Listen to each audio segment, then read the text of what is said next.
So, good afternoon, Chuckadelphia. This is Chuck coming to you live from the command center, and today I have a very special guest, a longtime colleague and friend, and many of you may already know of this special guest.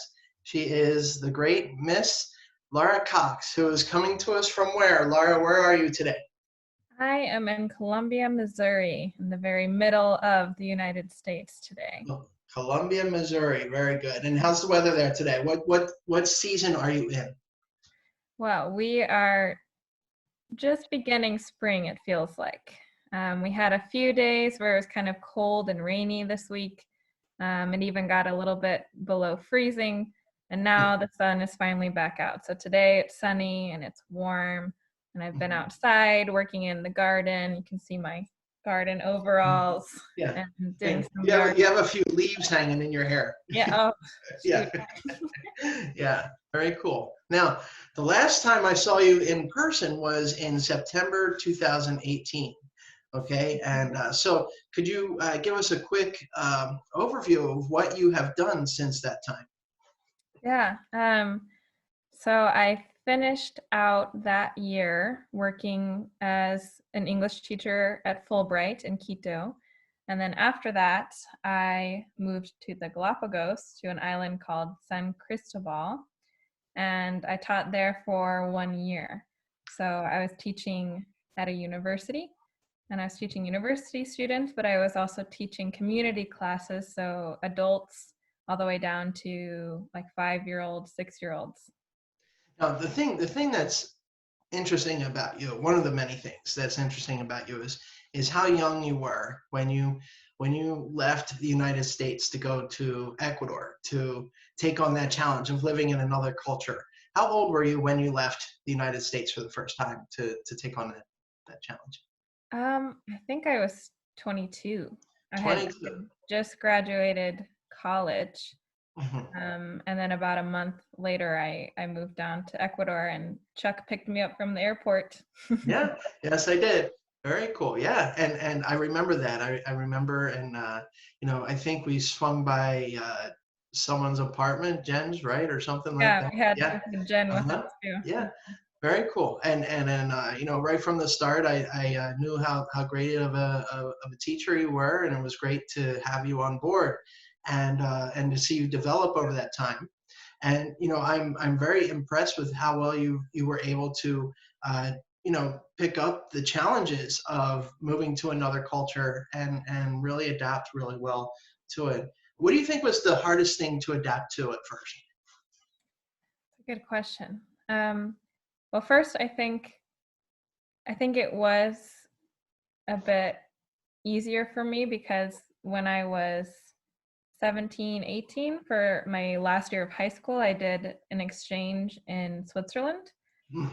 So I had already had one experience where I moved to a completely new country, had to learn a completely new language, all of those things. Um, so this was a little bit different. I mean, especially because I was a bit more grown up, a bit more mature than I was the first time. So I was able to kind of take some of the things I learned from that and make sure that this experience could be even better. Mhm. Um, I think I didn't know a single word of Spanish when I arrived in Ecuador. I mean, really, truly none. Mhm. Um, and I remember the first time that I ever directed a taxi to my house successfully, and I arrived at my apartment in Quito, I felt really accomplished. So that was a big thing. I think really probably just the language. Did you give But yourself a high five? I did. I was like, yes, you made Yeah, it. there you go. All right, very Yeah. very cool. Now, you said that you moved to Galapagos, and for many people, just visiting Galapagos is a dream, But you had the opportunity to live there for a Yeah. year. So could you tell us what that was like for you? I mean, to be in like what many people consider like paradise. Sure. Yeah. Um, it was really an incredible experience. I have some photos that I Yeah. brought. If Yes, you please. I can share. Let's see.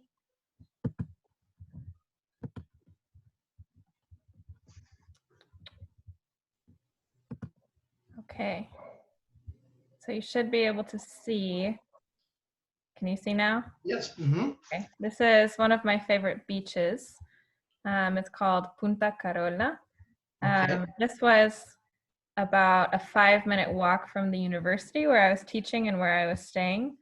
So I remember one of the first days that I arrived, I asked someone how to get here and I took a walk down here. And I think this is when you kind of come out through some trees and then you're met with this view. So I think this is when it kind of started to hit me that this is actually where I get to live for the next year, this Yeah. kind of paradise. Yeah.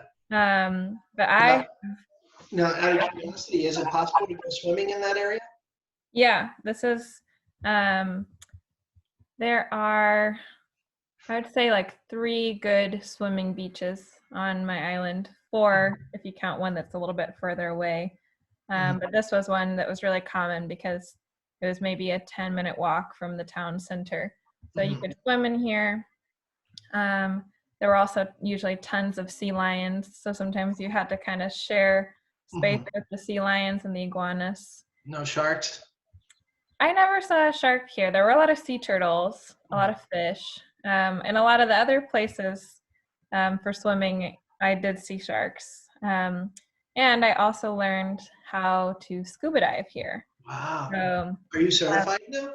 I am. So I have one picture. This is Oh, wow. from when my dad came to visit. So Oh, wow. that's my dad on the left there, and that's me giving the okay sign. It looks like somebody dropped their car keys back there. Yeah. Yeah. This is actually at a shipwreck. This is a really old boat that's, I think, over 100 years old. Wow. So this was a dive that we did there. So I did have some dives where I saw some incredible things. I mean, this was all completely new for me. I grew up in the very middle of the country where the closest ocean was maybe a 16-hour drive. Wow. So I learned all kinds of new things, and diving was one of them. And that was just a really awesome experience. Very cool. And this is my last picture I brought to show. This is me teaching a group of kids on the beach. The university that I taught at was just right across the street from the beach. So I got to take them outside sometime and do some learning in the sand, which for me was just really cool that can be a part of your everyday life, that you just get to learn on the beach. Yeah. Oh, wow. That's so cool. What would you say was the average temperature there? There's basically 2 seasons. So during the first 6 months of the year, from January to about June, it's really hot, and there's some rain during that time. And then from like mid to late June until December, it can actually get a little bit chilly. Like it can actually get down to like 40 degrees Fahrenheit at night, and sometimes only up into the 60s Fahrenheit during the day. So there's definitely 2 very distinct seasons.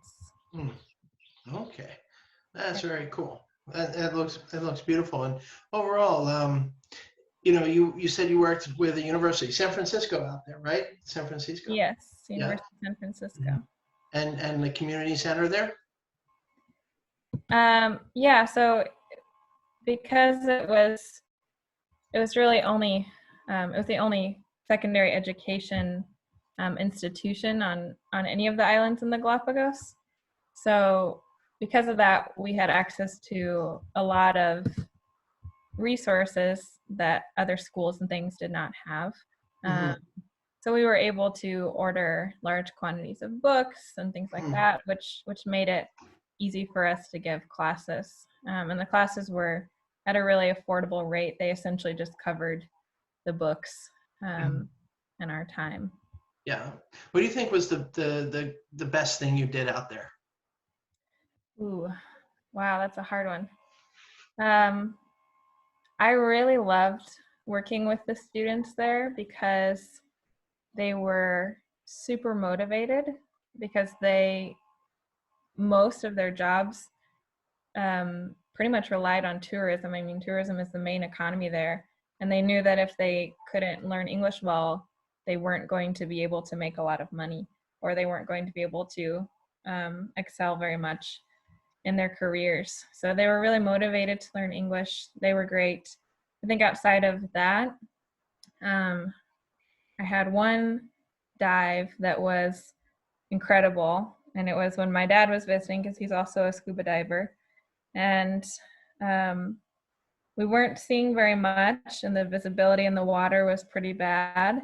And then all of a sudden, at the very end of the dive, someone pointed down to kind of the ocean floor, and there was a school of 21 hammerheads that came out, Wow. hammerhead sharks. Wow. And that was just incredible. I mean, that's something that I will never forget. I remember one time I went snorkeling and I just got all jumpy at like a school of angelfish, you know. I can imagine how exhilarating it would have been to see Yeah. hammerhead sharks. Yeah. Yeah, and that was towards the very end of my year. So at the very beginning, I wouldn't even go snorkeling by myself. Like I wanted someone to come and show me how to do it, and I would get freaked out at anything that I saw. And then towards the end, I was, hoping to see schools of hammerheads and things. Yeah. Very cool.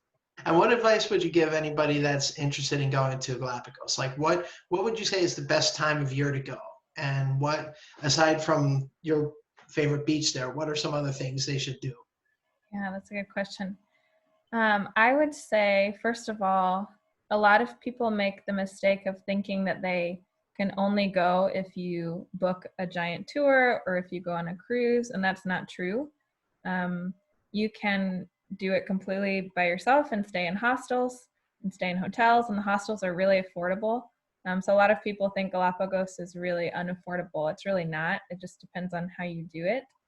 And there's a lot of free activities to do there, like all of the beaches you can snorkel at for free. Mm-hmm. So I would say be conscious of that. Was that the whole answer to the question? Oh, the best time of year, maybe? Oh, the best time of year, yeah. I would say if you want to do water activities, I would say from December, end of December to about June, because for the second half of the year, the water gets currents that come from Antarctica. And Okay. the water is really, really cold. Like when I would go diving, I would wear 3 different layers of wetsuits. Wow. However, if you're more interested in stuff on land, like if you want to do some hiking or see the animals, then I would go in the second half of the year, because the air is much cooler. You'll be much more comfortable. The first half of the year, the air is really hot, but the water is perfect. So it depends. And are things expensive there? Like, for a meal, like what would an average meal cost if you went to a restaurant? So it depends, because you, just like any tourist destination, you have kind of like the tourist restaurants and then you have the local restaurants. So if you like local Ecuadorian food, it can be really affordable. I mean, you can get a meal for $3 to $5. If you want more like Americanized food, touristy kind of food, then it would be more like $10, $15, $20.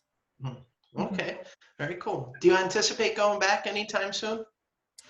I don't know about anytime soon, especially with the global pandemic happening, but I would love to go back there someday. Especially, if I have a partner or family, I'd love to show them all these things that I did when I was young. Yeah, yeah. And I have a lot of friends that I met there, so I would love to go back and visit them and do some more scuba diving. How do you think overall Ecuador has changed as a person? Ooh, in a lot of ways. I think I learned a lot about myself, just because when you do something like that and you move to a new place where you are completely alone, you really learn to rely on yourself for things, and maybe to trust yourself more. I kind of learned how to like be an adult and take care of myself, because I was just like in college living in dorms and things, and then I went there and had to learn how to grocery shop and cook and pay bills and all of those things. So I grew a lot just as a person there. Okay, very cool. Very cool. Well, Lara, it was great to talk to you and great to learn about your experience. As always, it's a pleasure. And do you have any final words for the Chuckadelphia audience? Keep practicing English. If anybody wants to do an English-Spanish language practice exchange, I'm here. All right, very cool, very cool. And they will see your name tagged in the video. Okay, Awesome. so the Thank you. floodgates will be opening for you. Well, Okay. okay, very cool. Well, that is all for today. Thank you very much for watching. As always, remember, you do not need a classroom to learn. The world is your classroom. Be open to new experiences and to getting to know different people. So I want to thank Lara Cox again for joining us. And I want to wish everybody a happy week. And I want you to stay safe and be good. Okay. Thank you for joining Chuckadelphia. Carpe diem and ciao, ciao.